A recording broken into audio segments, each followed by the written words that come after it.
मंगलाचरण। नमो अरिहंताणं नमो सिद्धाणं नमो वायवीयाणं नमो वज्रायाणं नमो लोये सवसाहुणं।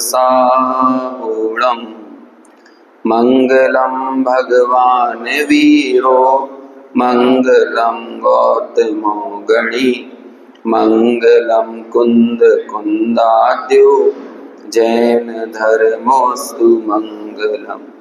सर्वमंगल मांगल्यं सर्वकल्याणकारकं प्रदानं सर्वधर्माणां जयतु शासनं जैनं जयतु शासनं। वंदितु सर्वसिद्धे लोमचलमणोऽमं गदिं पत्ते वोच्छामि समय पाहुड नमो सुधकेवलीमणिगं। नमः समय साराय स्वानुभूत्या चकासते चित्स्वभावाय भावाय सर्वभावांतरच्छेदे। समय सार ग्रंथाधिराज विगत व्याख्यान में 11वीं गाथा की चर्चा अपनी पूर्ण हुई थी और उस 11वीं गाथा के आखिर में एक पंक्ति आई थी कि अतः प्रत्यगात्मदर्शी भीर व्यवहार नयो न अनुसर्तव्या, कि जो लोग प्रत्यगात्म यानी कर्मों से भिन्न आत्मा को देखना चाहते हैं, ऐसे लोगों को, प्रत्यगात्मा के देखने के इच्छुक लोगों को कैसा व्यवहार नय का अनुसरण नहीं करना चाहिए, क्योंकि व्यवहार नय का काम या विषय ये है ही नहीं कि जिसमें वो आपको शुद्ध आत्मा का दर्शन कराए। व्यवहार नय बना ही इसलिए है कि जो कि संयोगों का कथन करता है, जो भेद का कथन करता है। तो जब हम भेदों को देखेंगे और संयोगों को देखेंगे तो ऐसे में हमें भेदों से भिन्न, संयोगों से भिन्न उस प्रत्यग आत्मा के, शुद्ध आत्मा के दर्शन हो जावे या अनुभूति हो जावे, ऐसा संभव नहीं है। इसलिए हमें पहले ये विचार करना है कि हमारा लक्ष्य क्या है, हमारा प्रयोजन क्या है। यदि हम प्रत्यग आत्मा को देखने के इच्छुक हैं तो फिर हमारे लिए वो अनुसरण करने योग्य है नहीं। तो जब इस तरह की बात आती है, यद्यपि उसका समाधान जयचंद जी छावड़ा ने अपनी इस वचनिका में भावार्थ में दिया था और अंतिम व्याख्यान में हमने उस भावार्थ की ही चर्चा की थी काफी विशदता के साथ। लेकिन अब आचार्य कुंद कुंद को ही कहीं ना कहीं इस बात का एहसास हुआ कि ये जो जनता है, जब हम इसे कहते हैं कि व्यवहार में अनुसरण करने योग्य नहीं है, तो ऐसा भी संभव है कि कई लोग शुद्धात्मा तक तो नहीं पहुंचेंगे, लेकिन जब व्यवहार में अनुसरण करने योग्य नहीं है ऐसी बात सुनेंगे तो वो हो सकता है जिनवाणी के बहुत सारी विवक्षाएं या कथन जो कि व्यवहार नय का कथन करने वाली, उपदेश देने वाली, निमित्तों का कथन करने वाली, संयोगों का कथन करने वाली हैं, उन सब विवक्षाओं को एकदम झूठा मानकर और वो सारी जिनवाणी से या फिर भूमिका के अनुसार बरतने वाले व्यवहार की अस्वीकृति करके वे लोग क्या करेंगे, वे संपूर्ण जिनागम की विवक्षाओं को ही या तो गलत भांति समझेंगे या फिर इस निश्चय नय के कथन को भी गलत इंटरप्रेट करके, उसकी गलत व्याख्या करके वे स्वच्छंदता में चले जाएंगे। स्वतंत्रता के लिए ये बात है, स्वच्छंदता के लिए ये बात नहीं है। स्वच्छंदता और स्वतंत्रता में समझ लो थोड़ा सा ही अंतर होता है, लेकिन वो थोड़ा सा अंतर ही बहुत बड़ा होता है। हम लोगों को संविधान से मौलिक अधिकार मिलते हैं, उसके तहत आप चाहे जैसे घूमो फिरो, चलो, उठो बैठो, बातें करो, ये सब की हमें छूट मिलती है ना। तो हम यदि हमें चाहे जैसे बोलने की स्वतंत्रता दे दी है मन मर्जी से, लेकिन हम मन मर्जी से ऐसी बातें करने लगे जिससे दूसरे को ठेस पहुंचे, तो वो लोग स्वतंत्रता कितनी अच्छी है। फिर तो वो स्वतंत्रता स्वच्छंदता में बदल गई।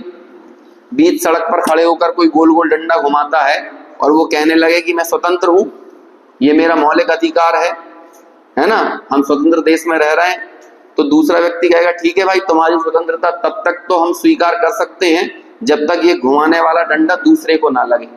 जहां ये डंडा दूसरे को लग जाएगा तो तुम्हारे अधिकार खत्म हो जाएंगे और उसके अधिकार चालू हो जाएंगे और ये अपराध की श्रेणी में आएगा। तो बोलो स्वतंत्रता यदि अपने कर्तव्यों से नहीं बंधी रहेगी तो वो क्या हो जाएगी? वो स्वच्छंदता में बदल जाएगी। क्या कहा? स्वतंत्रता यदि अपने कर्तव्यों से बंधी हुई नहीं होगी तो वो किस में बदल जाएगी? स्वच्छंदता में बदल जाएगी। अब हम ये सारी जिनवाणी की जो बातें, निश्चय ने की जो बातें पढ़ रहे हैं, जिसमें ये कहा जाता है कि मैं एक शुद्ध विकार वर्जित हूं, मेरे में द्रव्य कर्म, नौ कर्म, भाव कर्म का प्रवेश नहीं है, पर द्रव्य का, पर्याय का, समझ में आया, गुण भेदों का मुझ में प्रवेश नहीं है। इन बातों को सुनकर हम लोग किधर प्रवृत्ति करने लगे? स्वभाव में तो प्रवृत्ति ना करें, बल्कि और क्या करने लगे? मुझे तो कर्म छूते नहीं है, मुझे तो शरीर छूता नहीं है, मैं परद्रव्य को छूता नहीं हूं, और ऐसा बोल बोलकर परद्रव्य में ही घुसने लगे। तो हमने क्या किया?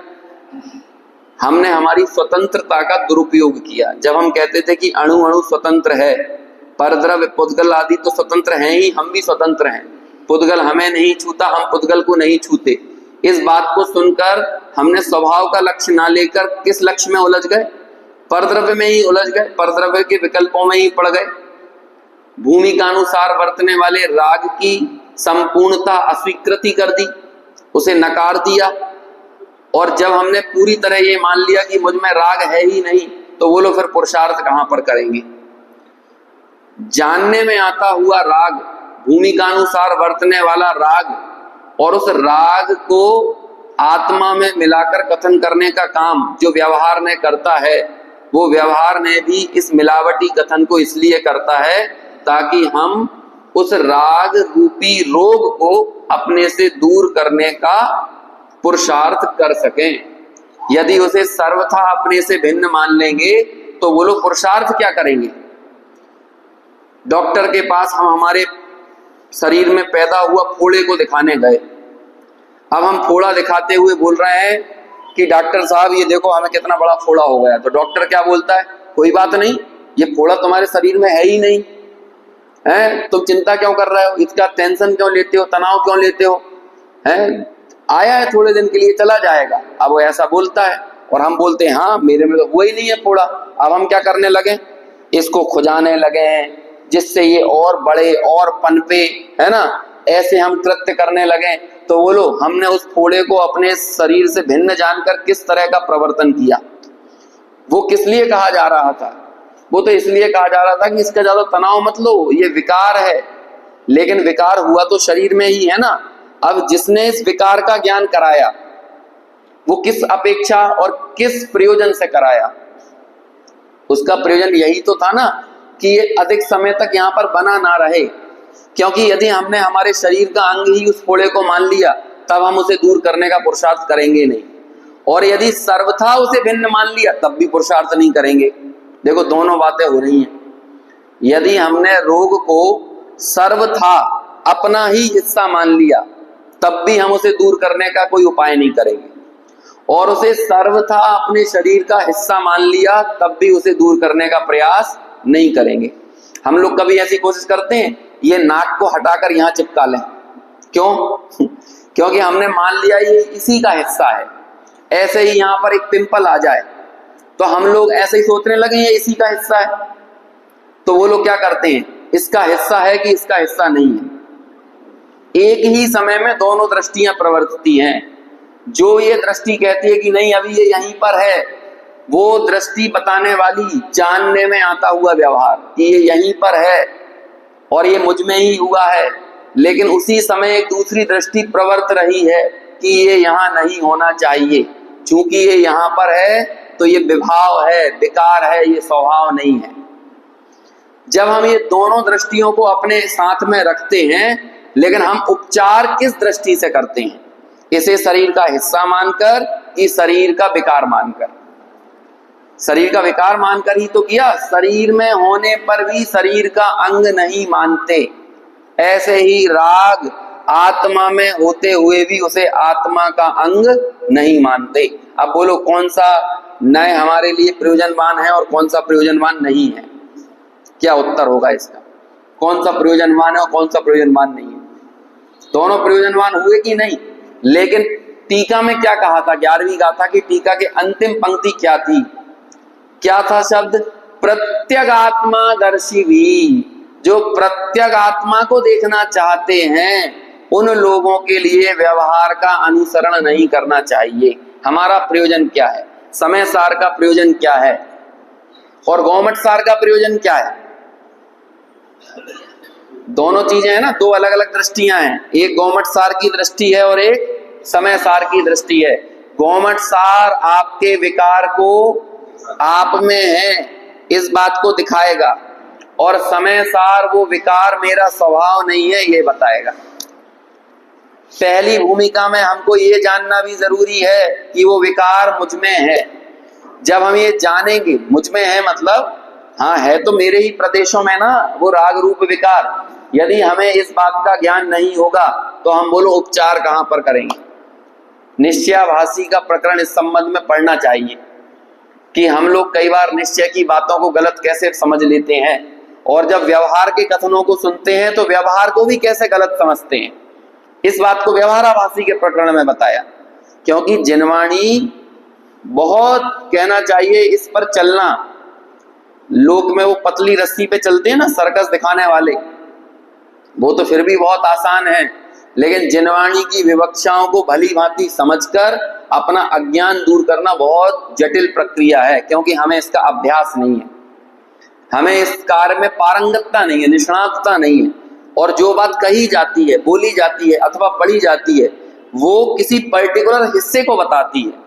वो हिस्सा पढ़ते समय सुनते समय दूसरा पक्ष हमारे ज्ञान में है कि नहीं और दोनों पक्षों के कथनों का प्रयोजन क्या है, यदि ये बात हमें स्पष्ट नहीं होगी तो हम जिनवाणी पढ़कर हमारे उस दोष को दूर करने में समर्थ नहीं हो पाएंगे, हमारा पुरुषार्थ प्रबल नहीं हो पाएगा, वेद विज्ञान की प्रक्रिया संभव नहीं हो पाएगी।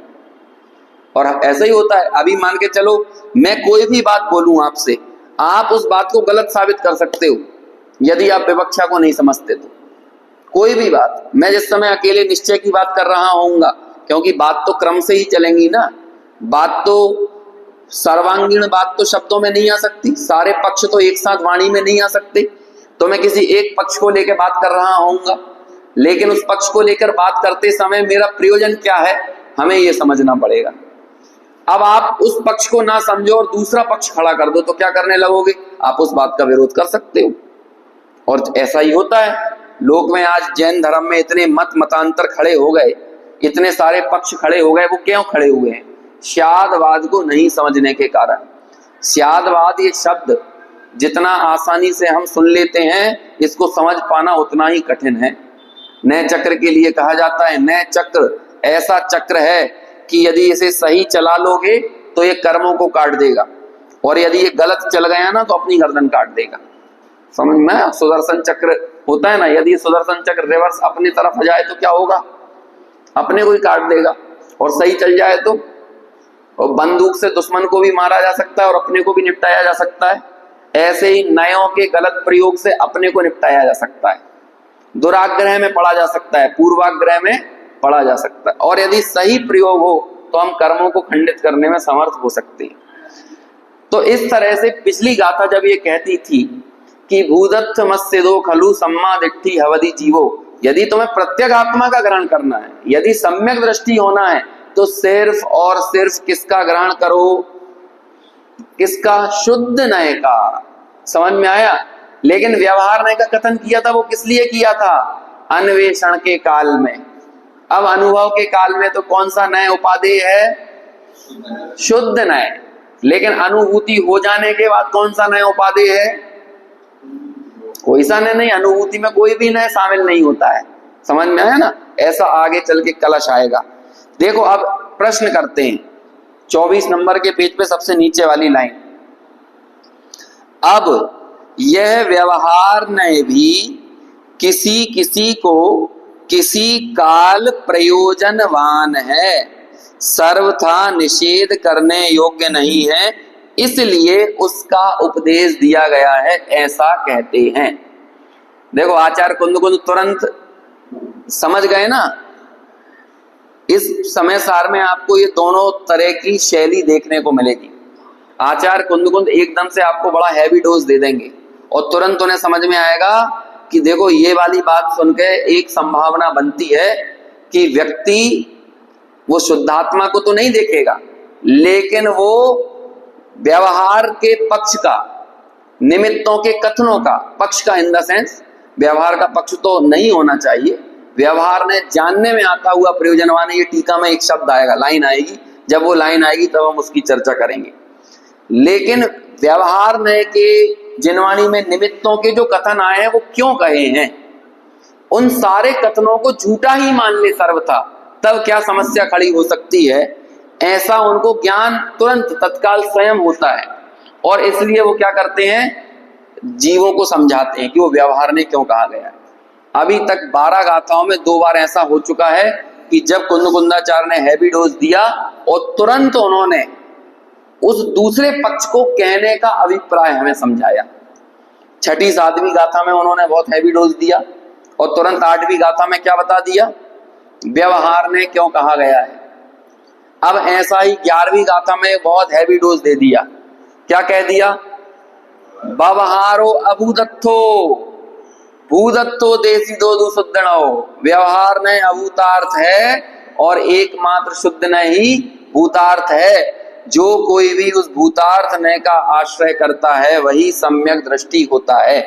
अब ये बात सुनने के बाद कोई सम्यक दृष्टि तो ना हो और तुरंत वो क्या करने लगे, सारे व्यवहार के कथनों को तिलांजलि दे दे। तिलांजलि दे दे मतलब उनका सर्वथा निषेध कर दे। तो ऐसी स्थिति में आचार्य कुंद 12वीं गाथा कहते हैं, क्योंकि आचार्य कुंद हमें हमारे भीतर पर्याय मूलता रहने नहीं देंगे, लेकिन हमें स्वच्छंदी होने नहीं देंगे। इन दोनों ही चीजों को साधते हुए समय सार की रचना कर रहे हैं। समय, जब पहले बताया था ना आपको कि समय सार को समझने के लिए नए चक्र लिखे गए हैं, और एक बार कोई भी बड़े नए चक्र उठा के पढ़ना आप, और बस शुरुआत के 1-2 हिस्से पढ़ना, मतलब शुरुआत की भूमिका वाले प्रकरण को पढ़ना, तब वहां पर उन आचार्यों ने लिखाया, बताया कि हमने समय ये नए चक्र लिखा क्यों है। सोचो कितना मुश्किल काम होता है कि आचार्य जो कि अपने आप में ज्ञान में पारंगत हैं, कई लोग आचार्य हैं, कई लोग उपाध्याय हैं। अब जैसे देवसेनाचार्य ने नए चक्र लिखा, माल्य धवल ने नए चक्र लिखा, और कैसे लिखा, वो अल्प ज्ञानी थे कि विशेष ज्ञानी, विशेष ज्ञानी इन द सेंस आगम आदि का उनको विशेष ज्ञान होगा तभी तो लिखा।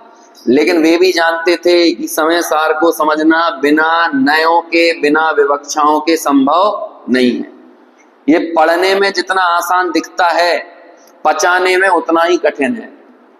और बहुत सारी संभावना नए चक्र, जैसे कि एक छोटे ज्यादा उदाहरण देते थे कि वो तो खैर दूसरे प्रसंग में देते थे, लेकिन वो यहाँ भी फिट होता है कि आप कौन सा वो जानवर होता है, नेवला, नेवला होता है ना, तो वो जब सांप से लड़ता है तो वो कोई सी जड़ी बूटी होती है, क्या होता है, जब वो जिसकी गंध लेता है वो, तो नेवला जब भी कभी लड़ेगा ना सांप से, वो ये ध्यान रखेगा कि उसकी रीच के अंदर वो वाली कोई सी बेल होती है, उसका नाम मुझे याद नहीं यार, नागदमनी है, हाँ चलो जो भी है, नागदमनी होगा, तो वो नागदमनी को सूंघता है वो तुरंत जाके।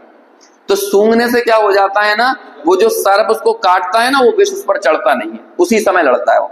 तो जैसे ही उसने सर्प से लड़ाई करी और तुरंत सर्प ने डसा, तो वो क्या करेगा, तुरंत नागदमनी के पास उसको सूंघने के लिए चला जाएगा। क्यों? इससे क्या होता है कि बाद में उसने सर्प पर अटैक किया तो उससे बचने के लिए सर्प के पास तो कोई उपाय नहीं है, लेकिन सर्प ने नेवले पे अटैक किया तो उसके पास वो नागदमनी होती है, वो विष को उतार लेता है। समझ में आया ना? ये वाली बात वो दूसरे प्रसंग में कहते हैं, लेकिन मैं यहाँ पे उसे ये बताऊंगा, ऐसे ही समय सार पढ़ते समय हमारे पास नए चक्र होना चाहिए। समझ में आया? यदि वो नए चक्र नहीं होगा तो समय सार को, जिस समय सार के बारे में जो बताते हैं ना, हालांकि वो समय सार ने उनको कोई स्वच्छंदी नहीं बनाया, अपन ने एक दिन ये बात कही भी थी, समय सार किसी को हाथ पकड़ के व्यभिचार में, कदाचार में, है ना, इनमें नहीं धकेलता है। अब वो तो व्यक्ति खुद ही यदि अंदर से उसकी नीयत में खोट हो तो अब समय सार उसमें क्या कर लेगा। लेकिन फिर भी कहते हैं समय सार की इन विवक्षाओं को, कथनों को समझने के लिए हमारे पास नए चक्र होना चाहिए। यदि वो नए चक्र नहीं होगा तो इन कथनों की, इन विवक्षाओं की हम सही ढंग से समझ पैदा नहीं कर पाएंगे। अब देखो तुरंत के तुरंत आचार्य इस बात को समझ गए ना कि मैंने ये कह दिया कि भूतार्थ के आश्रय से सम्यक दर्शन होता है और अभूतार्थ क्या है, व्यवहार नय है। तो तुरंत उन्होंने क्या बताया, क्या कह रहे हैं, व्यवहार नय भी किसी किसी को किसी काल प्रयोजनवान है, सर्वथा निषेध करने योग्य नहीं है, इसलिए उसका उपदेश देते हैं। वही आचार्य कुंद कुंद 11वीं गाथा में कुछ और कहते थे और 12वीं में कुछ और कहते हैं। ये कुछ और नहीं कह रहे हैं। 11वीं गाथा का उद्देश्य भी हमारी पर्याय मूर्ता को तोड़ना है और 12वीं गाथा का उद्देश्य भी वही पर्याय मूर्ता जाना चाहिए। हम सबका लक्ष्य तो यही है, समझ में आया।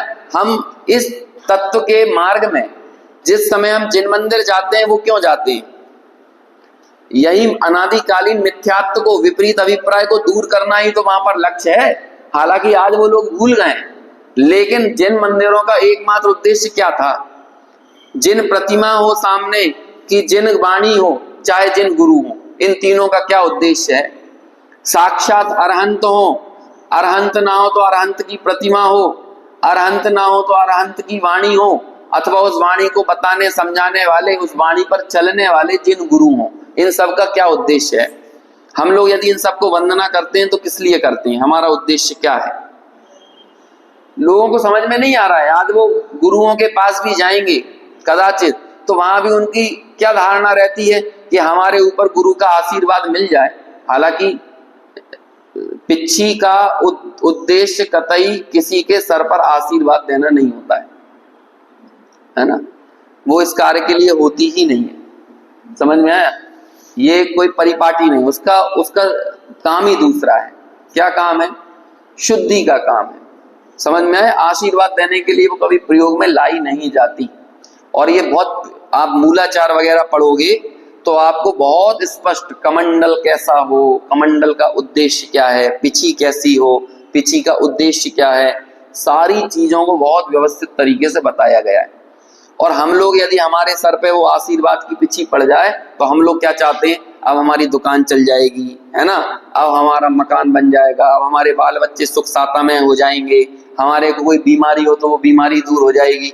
ये उद्देश्य जैन आगम में कहीं किसी भी चीज का नहीं है।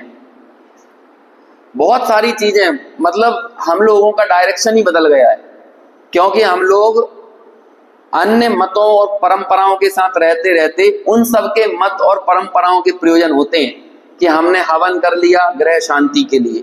हमारे यहाँ ऐसी ग्रह शांति की कोई परिपाटी नहीं है। ग्रह में एकत्व बुद्धि तोड़ने की परिपाटी है, ग्रह शांति की परिपाटी नहीं है। बोलो ग्रह में शांति यदि दिख जाए तो आत्मा में शांति किसको दिखेगी, फिर तो घर में ही शांति कैसे रहने लगो, फिर तो कोई वनखंडादि में जाएगा ही नहीं, कोई संयम के पथ पर आगे ही नहीं बढ़ेगा। हमारे यहाँ तो घर को छोड़ने की बात है, घर में शांति ढूंढने की बात है ही नहीं।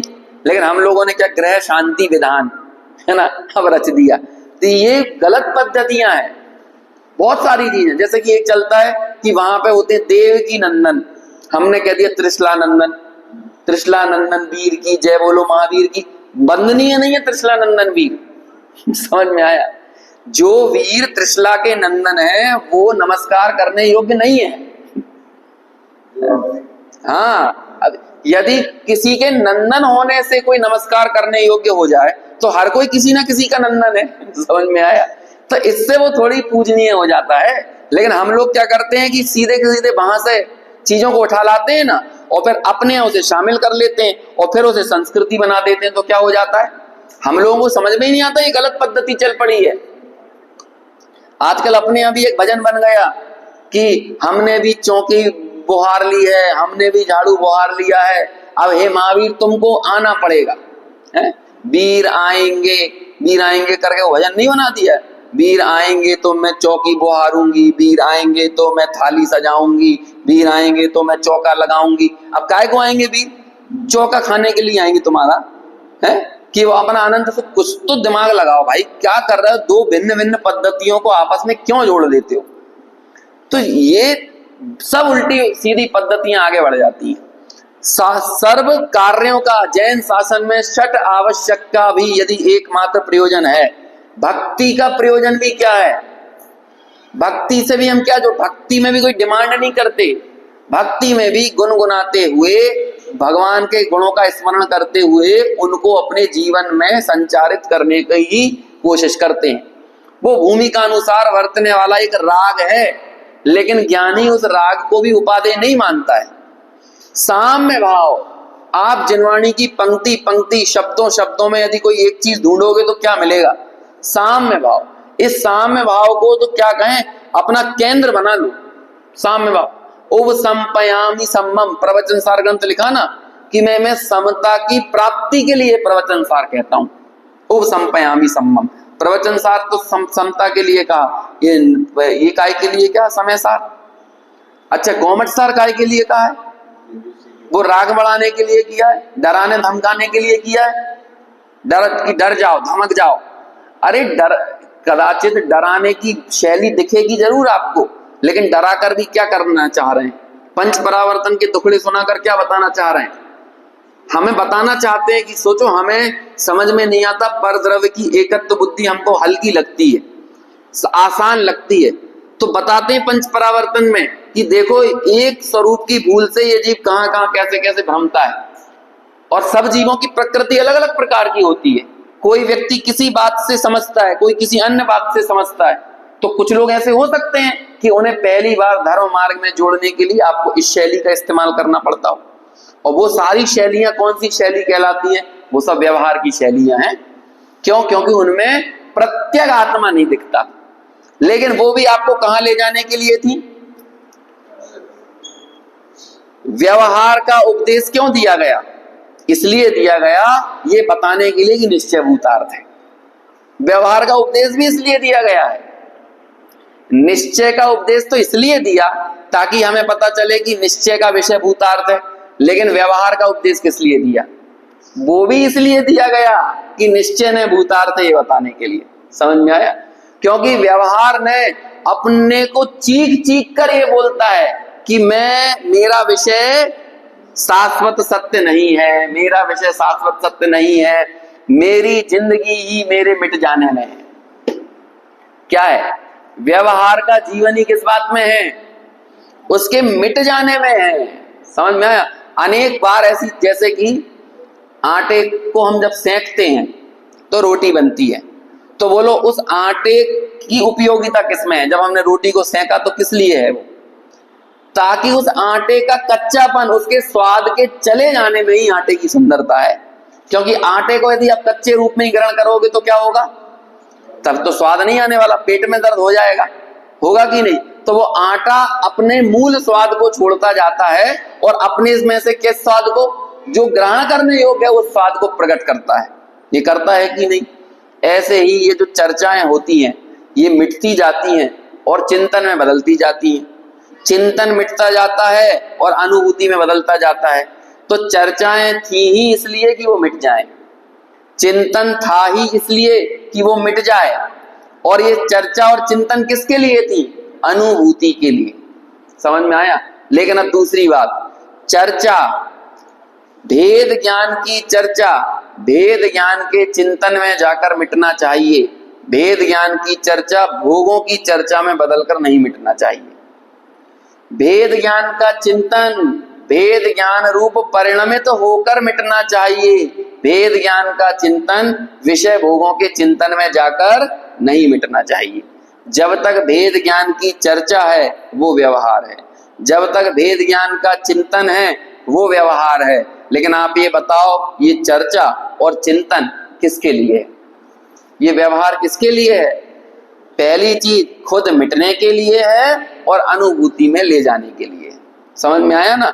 यही बात अब यहाँ पर आएगी कि व्यवहार ने कभी किसी के लिए प्रयोजन माने तो कभी और किसके लिए?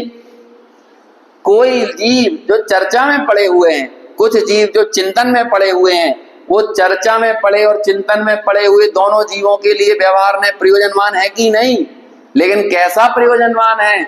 आश्रय करने योग्य प्रयोजनवान नहीं है, बल्कि जानने में आता हुआ प्रयोजनवान है। अब ये वाला शब्द आएगा बार बार। बहुत सारी बातें एक साथ बता दी हैं कि व्यवहार में का वास्तव में प्रयोजन क्या है, और बोलो मूंगफली के छिलके का प्रयोजन क्या है? ताकि यही प्रयोजन है मूंगफली के छिलके का कि आप मुझको खा लो। मूंगफली के छिलके का यही प्रयोजन था कि मैं तुम्हें मूल जो मिगी है, जो अंदर का जो बीज है, उसको आपको उचित रूप तक पहुंचा दूं और उसके बाद मुझे फेंक दो। इसमें ही मेरी सार्थकता है। ऐसे ही व्यवहार में का प्रयोजन क्या है? मैं तुम्हें उस शुद्ध निश्चय तक पहुंचा दूं और तुम मुझको फेंक दो।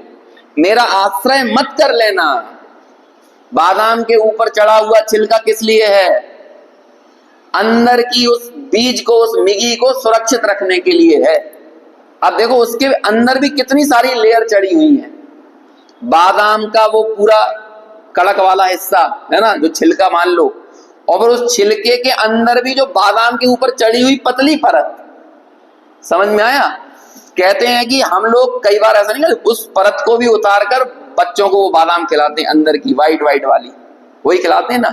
और छोटा बच्चा हो तो कई बार उसको पीस के भी खिलाते हैं और उसका रस अकेला दे देते हैं। तो मूल तो हमारा पोषण का संबंध किससे है? उस मूल रस से है ना। किससे हमें पोषण मिल रहा है? उस रस तक ले जाने के लिए। लेकिन उस रस तक जाने के रास्ते बहुत सारे हैं। उन सारे रास्तों को छोड़कर ही उस रस तक जाया जा सकता है। ऐसे ही मूल तो उस निश्चय के विषयभूत आत्मा से हमारा काम होगा, लेकिन उस निश्चय के विषयभूत आत्मा तक ले जाने के रास्ते बहुत सारे हैं। लेकिन बोलो रास्ते छोड़ने के लिए थे कि पकड़े रहने के लिए थे? जब तक हम रास्ते में हैं तब तक हम मंजिल पर नहीं हैं, और जब हम मंजिल पर आ गए हैं तब हम रास्तों में नहीं हैं। लेकिन मंजिल पर आए किसके जरिए हैं? रास्तों से ही आए हैं। लेकिन रास्तों पर चलते हुए रास्तों का आश्रय कर रहे थे, या निरंतर ये भावना हमारी जागृत थी कि ये रास्ते तो छोड़ने के लिए ही बने हैं? बोलो थी कि नहीं? जब आप लोग घर से यहां निकलते हो तो कौन से रास्ते पर रुकने के बाद मजा आता है?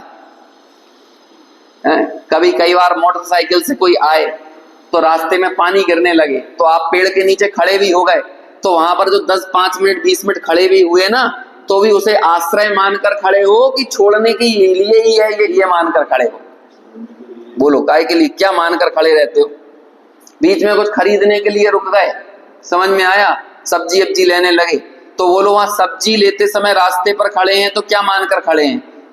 उसका आश्रय लेना है, या फिर जैसे ही अपना काम पूरा हो आगे बढ़ जाना है? यही सोच के खड़े हैं ना। तो ऐसा ही व्यवहार साधन है। जिस काल में व्यवहार में जीव प्रवृत्त रहा होता है, उस काल में एक क्षण के लिए भी व्यवहार को आश्रय योग्य मानकर नहीं प्रवर्तता। मैं सारी भूमिका आपको इसलिए बता रहा हूं ताकि 12वीं गाथा जब पढ़ें और उसकी टीका पढ़ें तो हमारे दिमाग में ये स्पष्टता रहना चाहिए। यहां मैं बोल रहा हूं ना प्रयोजनवान है, प्रयोजनवान है, लेकिन कैसा प्रयोजनवान है? इसका अर्थ बताओ आप, कैसा प्रयोजनवान है व्यवहार में? आश्रय करने योग्य प्रयोजनवान है या जानने में आता हुआ प्रयोजनवान? ये बहुत महत्वपूर्ण शब्द है। हमें व्यवहार की उपयोगिता नहीं मालूम है। हम लोगों को लगता है किसी व्यवहारिक क्रिया को भी करते चलो और किसी निश्चय की क्रिया को भी करते चलो तो हमने दोनों को प्रयोजनवान मान लिया। ऐसा प्रयोजनवान नहीं होता। छिलका भी खा लो और छिलके के अंदर की मूंगफली भी खा लो, तो इसलिए छिलका प्रयोजनवान है का? बोलो छिलके का प्रयोजनवान होना क्या है? छिलके का प्रयोजनवानपना यही है, अंदर की चीज सुरक्षित रख के मुझको फेंक दो बस। तुम छिलके, यदि छिलके को बोलना आता ना, तो जैसे ही तुम छिलके को उखाड़ोगे और उसे फेंक दोगे और अंदर की मूंगफली खाओगे ना, तो छिलका झूम जाएगा, है ना। अरे मैंने अपना काम कर दिया, तुमने मुझे फेंक दिया, तुमने मुझे फेंक दिया। व्यवहार को ऐसे ही व्यवहार ने निश्चय तक ले जा दिया और व्यवहार का अवलंबन छोड़ दिया। यदि व्यवहार को भी ऐसा बोलना आता, हालांकि वो बोलता है ना, तुमने जैसे ही व्यवहार का अवलंबन छोड़ दिया, व्यवहार झूम जाता है। लेकिन जो व्यक्ति व्यवहार को अपनी छाती से चिपका कर रखते हैं ना, वो व्यवहार का गला घोंटते हैं। क्योंकि व्यवहार इसके लिए नहीं था। जो लोग मूंगफली के छिलके को खा जाते हैं ना, वो मूंगफली के छिलके के प्रयोजन को दूषित करते हैं। ऐसे ही जो व्यवहार का अवलंबन लेते हैं, आश्रय करते हैं, वो व्यवहार के प्रयोजन को दूषित करते हैं। हम सब लोग व्यवहार को अपनी छाती से चिपका कर व्यवहार को जिंदा नहीं रखते, बल्कि व्यवहार का मर्डर करते हैं। बस अब इसमें समझ में आ गया है कि नहीं प्रयोजन? व्यवहार को छाती से लगाकर रखना व्यवहार का खून करना है। व्यवहार तो जानने में आता हुआ प्रयोजनवान है।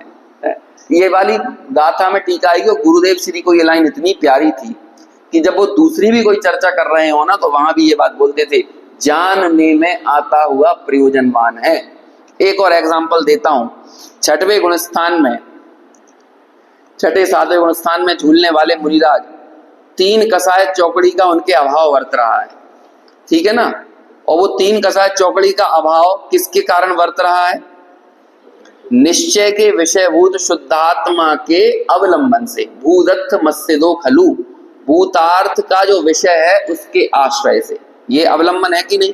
अब आप ये बताओ, उसी समय उनके एक कषाय चौकड़ी के सद्भाव में जो महाव्रत आदि का पालन हो रहा है छठवें गुणस्थान में, तो वो महाव्रत आदि वो करते हैं, उसे उपादेय जानते हैं, उसका आश्रय करते हैं, या वो उस भूमिका में वर्तने वाले राग का सिर्फ जानने में आना, जानने में ही तो आ रहा है कि मेरे एक कसाय चौकड़ी का सद्भाव वर्त रहा है और उसके सद्भाव में उसकी फितरत ही ऐसी होती है।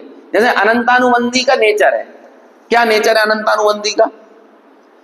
अनंत संसार को बढ़ाने वाली, स्वरूप का घात करने वाली, अपने स्वरूप की अस्वीकृति करने, ये नेचर है कि नहीं? ऐसे ही संजलन कसाय का नेचर है। संजलन कसाय के राग का ये नेचर है।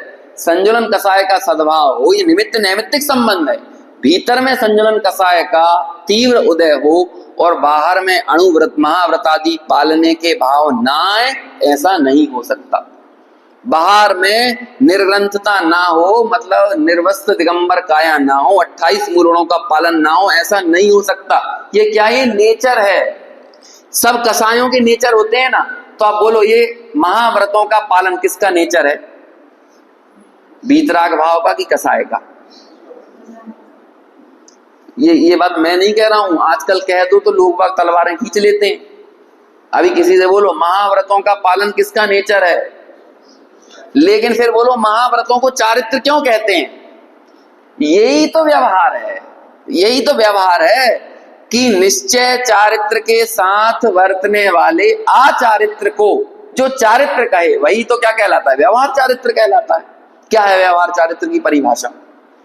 शक्कर के साथ रखा हुआ स्टील का डिब्बा, स्टील का डिब्बा स्टील का है, शक्कर का डिब्बा शक्कर का है। महाव्रत कसायों का की अभिव्यक्ति है, समझ में आया? लेकिन महाव्रतों पर हमने लेवल क्या चिपकाया है? चारित्र। क्या लेवल चिपकाया है? चारित्र। जबकि महाव्रतों की अभिव्यक्ति बताओ किसमें होती है? स्वसंवेदन में होती है कि स्वसंवेदन के स्खलन में होती है? स्वसंवेदन के स्खलन में होती है। समझ में आया? महाव्रत सराग, सही सराग चारित्र बोलते हैं। 2 चारित्र के भेद किए, सराग चारित्र और वीतराग चारित्र। वीतराग चारित्र क्या है? स्वसंवेदन में अवस्थित परिणति का नाम वीतराग चारित्र है, और स्वसंवेदन से स्खलित परिणति में वर्तने वाले राग का नाम सराग चारित्र है। ये जिनवाणी में सारी बातें इतनी स्पष्ट तो लिखी हैं। आप बोलो सराग चारित्र का आश्रय लिया जाता है कि जानने में आता हुआ व्यवहार है। जानने में क्यों आ रहा है? क्योंकि कर्तृत्व बुद्धि तो सम्यक्त होने के साथ चली गई। तो अब कर्तृत्व बुद्धि जब चली गई तो वो जो सराग चारित्र वर्त रहा है, वो सराग चारित्र को वे कर्ता बनेंगे कि जानेंगे? हम कर्ता किसके बने? अपने निज भाव के। क्यों? क्योंकि मेरा अपने निज भाव के साथ व्याप्य व्यापक संबंध है। अभी मैं बहुत कठिन शब्दों का प्रयोग कर रहा हूं, है ना, लेकिन मुझे लगता है कि अभी जितने लोग हैं सब लोगों ने कहीं ना कहीं सब चीजें सुनी होंगी, है ना। हम सामान्य उदाहरण देते जाए, उससे कोई मतलब है नहीं। समय सार तो यही दृष्टि वाला ग्रंथ है ना, इसी चीज को बताता है। जिसके साथ व्याप्य व्यापक संबंध होता है उसके साथ ही कर्ता कर्म संबंध होता है। क्या होता है व्याप्य व्यापक संबंध? जैसे कि मिट्टी घड़े में व्याप रही है, कुम्हार घड़े में नहीं व्याप रहा। व्याप रहा मतलब चारों, आपके घर में घड़ा रखा हुआ, उसमें क्या व्याप रही है बताओ? किससे? कुम्हार उसके अंदर फिट है कहीं? कुम्हार ने अपनी उंगली थोड़ी सी काट के उसके अंदर फिट कर दी हो, थोड़ा सा खून निकाल के उसमें चिपका दिया हो, क्या व्याप रहा है? मिट्टी। तो इसलिए कहते हैं उसकी असली कर्ता कौन है? मिट्टी। इसलिए मिट्टी को क्या कहा जाएगा? उपादान कारण। और कुम्हार को क्या कहा जाएगा? निमित्त कारण, क्योंकि वो व्याप नहीं रहा, संयोग था। संयोग था, उसका योग और उपयोग का निमित्त था, इसलिए वो संयोग था। संयोगी भावों को वस्तु की कहना, ये किसका कथन होता है? व्यवहार का कथन है। स्वभाव को वस्तु की कहना, वो किसका कथन है? ऐसे ही निश्चय चारित्र, चारित्र किसकी परिणति है? आत्मा की कि पुद्गल की? चारित्र राग की परिणति है कि आत्मा की परिणति है? तो अब आप ये बताओ, मुनि राजों का चारित्र का कारण क्या है? उनका स्वसंवेदन कि स्वसंवेदन से स्खलन? क्या है? तो फिर स्खलन को चारित्र क्यों कहा? आरोप आया है, आरोप आया है, समझ में आया ना? निश्चय चारित्र के सद्भाव में आचारित्र के ऊपर चारित्र के आरोप आने को व्यवहार चारित्र कहते हैं। क्या परिभाषा बनाई अपन ने? निश्चय चारित्र के सद्भाव में आचारित्र को चारित्र कहना, इसी का नाम क्या है? व्यवहार चारित्र है। बोलो, आपके घर में रखे हुए शक्कर के डब्बे की परिभाषा बनाओ। इसकी तो बना सकते हो, चारित्र की भले नहीं बना सकते। शक्कर का डब्बा किसको कहते हैं? शक्कर के सद्भाव में जो शक्कर का डब्बा नहीं है उसे शक्कर का डब्बा कहना, वही शक्कर का डब्बा है। समझ में आया? है शक्कर के सद्भाव में आ शक्कर के डिब्बे को, है ना, शक्कर का डिब्बा कहना, इसी का ही नाम क्या है? यही शक्कर का डिब्बा कहलाता है। नहीं तो घर में तो शक्कर के डिब्बे के ही नहीं है, मिलते ही नहीं है। यदि वो मिलते भी थे तो टिकते नहीं थे। पहले वो बनाता था ना, शक्कर की मिठाई बांटने वाला आता था, तो वो शक्कर की बहुत सारी आकृतियां बना देता था, तो उससे आप बनवा लो, शक्कर का डिब्बा भी बनवा लो, है ना? तो ऐसे ही हम संयोगों से कथन करते हैं। ऐसे यहां पर भी व्यवहार ने जो प्रयोजनवान है, जब वो कहेंगे ना जानने में आता हुआ प्रयोजनवान है, बोलो मुनि राज जो अपने चारित्र के साथ व्यवहार चारित्र को क्या कर रहे हैं? कर्ता बने कि उनके जानने में आता हुआ प्रयोजनवान है। ये अर्थ होता है जानने में आता हुआ प्रयोजनवान। अभी मैं जब टीका से पढ़ूंगा तो आपको समझ में आना चाहिए तुरंत, नहीं तो टीका के शब्द तो कठिन लगेंगे। इसलिए पहले पूरी भूमिका बना दी कि वो है कैसा, है ना? जानने में आते हुए प्रयोजनवान का क्या मतलब है? प्रयोजनवान है मतलब देखो, आप प्रयोजन, इसमें क्या होता है, जैसे गुणस्थान, गुणस्थान का क्या किया आपने? भूमि का अनुसार वर्तने वाले राग को या मोह को आपने जाना ही तो उसको, उसके करने वाले तो नहीं हुए ना। ऐसे ही व्यवहार कहते हैं करने में नहीं आता है, जो राग आदि विभाव भाव हैं वो जानने में आते हैं। ये आगे जाके जब गाथाएं चलेंगी तो उसमें टीका आएंगी, भाव्य भावक संकर दोष कि जो भाव कषाय आदि भाव है ना, उनका भावक मेरा अशुद्ध उपादान है। लेकिन बोलो वो अशुद्ध उपादान मतलब आत्मा, आत्मा को ही बोल रहे हैं, उसकी अशुद्ध परिणतियां हैं जो कषाय रूप प्रस्तुत हो रही हैं। वो कषाय आत्मा के साथ वर्त रही हैं, अब आत्मा में वो मिल गई क्या? आत्मा के जानने में आ रही है। लेकिन अब वो जानने में आती हुई कषायों को क्या कह देना? क्रोधी आत्मा, मानी आत्मा, कसाई आत्मा, मिथ्या दृष्टि आत्मा, ये सारे कथन किसके हो गए? हम तो आत्मा को पढ़ रहे थे ना, वो अप्रमत्त है ना प्रमत्त है, लेकिन आपने अप्रमत्त अवस्था को अथवा प्रमत्त अवस्था को आत्मा के साथ जोड़ दिया, और जोड़ा गया है शास्त्रों में। तो क्यों जोड़ा गया है? आश्रय करने के लिए कि जानने में आते हुए के लिए? बस जानने, ज्ञान का विषय बन रहे हैं ये बताने के लिए। ऐसे ही व्यवहार नए, व्यवहार रत्नत्रय भी जानने में आता हुआ प्रयोजनवान का मतलब क्या हुआ? ज्ञाता भाव निश्चय और ज्ञाता भाव में उछलने वाली तरंग है, वो जानने में आती हुई प्रयोजनवान। हाँ, बस उसे जान लो। क्या जान लो? कि ये मेरा स्वरूप नहीं है, बस ये जान लो। तो ये काम हुआ कि नहीं? क्या हुआ कि एक मेले में बच्चा गुम गया, ये भी छोटे ज्यादा उदाहरण सुनाते थे, है ना? अब बच्चे ने क्या किया रो रहा था। पुलिस वाले ने उसे गेट पर खड़ा कर दिया और क्या कहा कि जा यहां से देख लो तुम्हारी मम्मी निकलेंगी तो। अब आप ये बताओ, वहां से कई लेडीज निकल रही थी। अब वो निकलने वाली लेडीजों को बच्चे ने देखा कि नहीं देखा, और देखा, उन्हें जाना, तो वो उनका जानना प्रयोजनवान था कि नहीं? प्रयोजनवान था ना। यदि वो ये बोलता बच्चा गेट पे खड़ा होकर कि मैं आंखें बंद करके खड़ा हूं पुलिस अंकल, है ना, जब मेरी मम्मी निकले तभी मेरी आंखें खुलवाना, उससे पहले मैं आंखें नहीं खोलूंगा। अब बोलो क्या होगा? ऐसा करेगा वो तो बाकी सब लेडीज जो निकली उनमें से सबको देख रहा था वो, सबको निकलते जा रही है। और जैसे ही उसकी मां निकली और तुरंत उनके जाके गोद में उनके आंचल से चिपक गया। अब आप बताओ कि बाकी महिलाओं को उसने देखा कि नहीं देखा, जाना कि नहीं जाना? बस ये नहीं है। अच्छा, अब उसने जाना, उससे पूछो बेटा बाकी सब लेडीज को देखा था कि नहीं? कहला हाँ मैंने सबको देखा, तभी तो मैंने निर्णय किया। अब उससे पूछो बताओ वो जो 6वें नंबर की लेडीज निकली थी वो कौन से कलर की साड़ी पहनी थी? अब बताओ, बताएगा? क्यों? जाना, लेकिन वो मेरी नहीं है, ये उनमें ममत्व भाव नहीं था, इसलिए किसी का भी आश्रय नहीं किया। ऐसे ही भूमिका के अनुसार विभिन्न तरह के रागादि भाव, नैमित्तिक भाव जीवन में वर्तते हैं, लेकिन वो मेरा स्वरूप नहीं है, मेरा स्वरूप नहीं है, मेरा स्वरूप नहीं है। इसे ही बोलते जानने में आता हुआ प्रयोजनवान। बिन जाने ते दोष गुणन को कैसे तजिए गहिए। तो बोलो, दोषों को जाना, यदि नहीं जानते तो किसे तजना है और किसे कहना, ये कैसे पता चलता? जिस भांति प्रज्ञा छेनी से पर से विभक्त किया इसे, प्रज्ञा छेनी लगी ना विभक्त करने में भी, बिना जाने कैसे विभक्त करोगे? उस भांति प्रज्ञा छेनी से ही अरे ग्रहण करो इसे।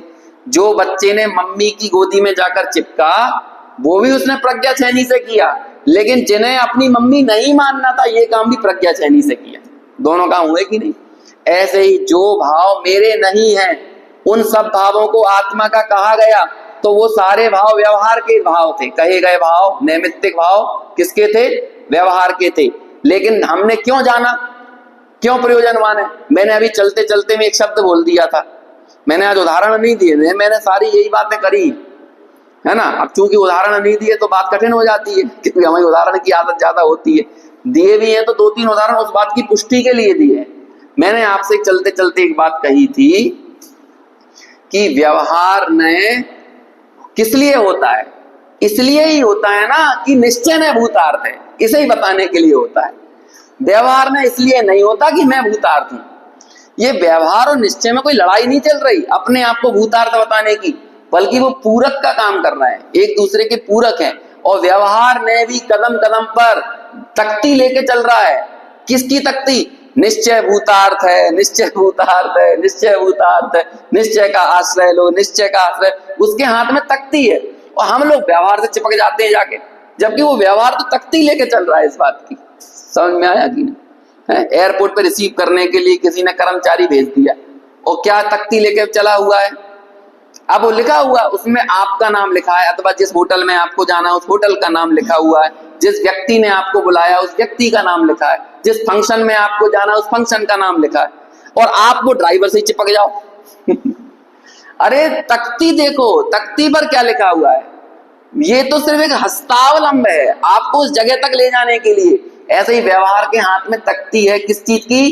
कि भाई साहब यू आर इनवाइटेड फॉर निश्चय फंक्शन, आप निश्चय के फंक्शन के लिए इनवाइटेड हो, तुम व्यवहार के साथ क्यों चिपक रहे हो? वो तो आया था आपको रिसीव करने के लिए, हमारी भूमिका के अनुसार रिसीव करके हमको शुद्ध नए के विषय तक ले जाने आया था, और हम वहीं चिपक के रह जाते हैं। अब आप एयरपोर्ट पर ही उसके साथ ही उसके ही प्रीति में पड़ जाओ ड्राइवर के, तो बोलो जिस काम में आए थे वो वहां पहुंच पाओगे? ऐसे ही जिनवाणी के कदम कदम पर प्रस्तुत सारी व्यवहार नए के कथन किसके लिए थे? शुद्ध नए के विषय तक ले जाने के लिए। हमने क्या किया? उस विषय को तो देखा नहीं, उन क्या कहते हैं व्यवहार नए के कथनों से, व्यवहार नए की विवक्षाओं से ही चिपक गए, और हमने ये मान लिया कि हमने व्यवहार का अवलंबन ले लिया, जबकि व्यवहार कहता है बिना निश्चय के तुम मेरा अवलंबन नहीं ले सकते। ठीक है, बहुत सारी बातें आपसे सरलता से कर दी हैं, और इसकी जो टीका की चर्चा है वो अपन कल करेंगे। अभी हम बस गाथा और इसका पद्यानुवाद पढ़ते हैं। शुद्धो शुद्धादेशो नादवो परम भावदर्शिम् व्यवहार देशिदा पुण जेदु अपर में दिट्ठा भावे।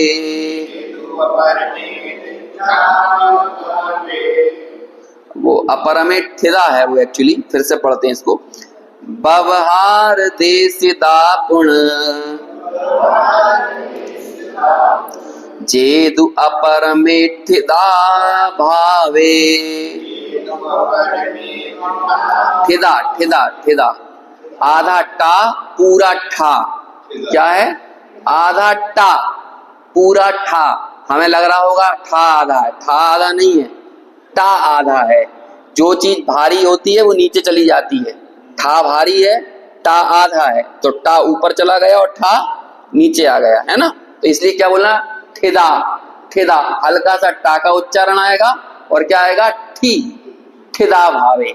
ठीक है, फिर से गाथा पढ़ते। शुद्धो शुद्धादेशो णादवो परम भावदर्शिम् व्यवहार देशिदा पुण जेदु अपर में ठिदा भावे। पद्यानुवाद। देखे परम जो भाव उसको शोध नहीं ज्ञातव्य ठहरा।